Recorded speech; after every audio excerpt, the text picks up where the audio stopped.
खुलुमबाय रायजो नोंथांमोन गोबावानो जाबायमोन आङो भिडिअ बानाया आरो भिडिअ बानायनायाबो ओरैबायदि स्टाइलावसो भिडिअ बानायनांगौ जालायबाय माने सासे फंबाया बिश्वनाथ सारियालिनिफ्राय माने फोरमायहरबाय थानायखाय माने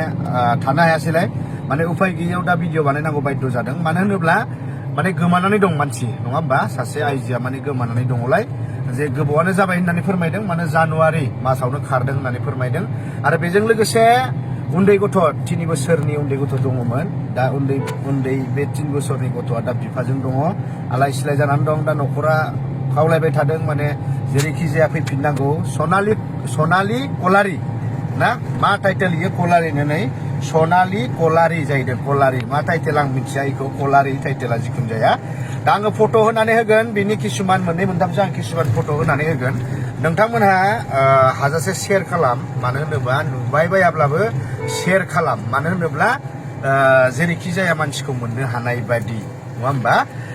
जायगानि नामा मिलनपुर होननानै बुङो आरो 1 नाम्बार मिलनपुर ना मा होनदों जिखुनु जाया मिलनपुर हौवानि गार्जेननि न'आहाय आरो डिस्ट्रिक्टआ जाहैबाय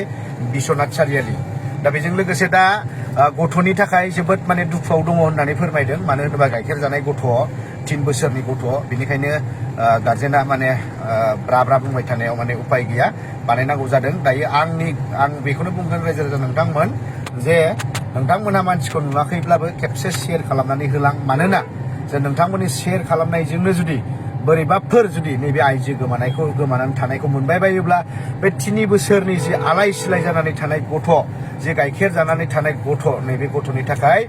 जोबोद माने मोजां जागोन आरो जोबोद माने सुबिदा जागोन माने आं बेखौ सानदों आरो न'खरा माने सिगांनि बायदि आलो गोजोन जाफिनदों बेनिखायनो आं बुंदों रायजो नोंथांमोनखौ जे नोंथांमोना जेसे हायो भिडिअखौ शेयार खालामनानै जाहाथे खना खनला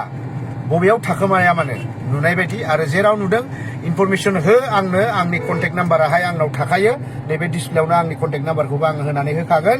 जे लगे आंनो इनफर्म हो जेराव नुदों मानसिखौ एटाक खालामनो नाङा इनफरमेसन होग्रो आंनो लगे दा आं बेखौनो खावलायदों जे नोंथांमोन आसा खालामो नोंथांमोना भिडिअखौ शेयार खालामगोन आरो बेजों लोगोसे नैबे सनालि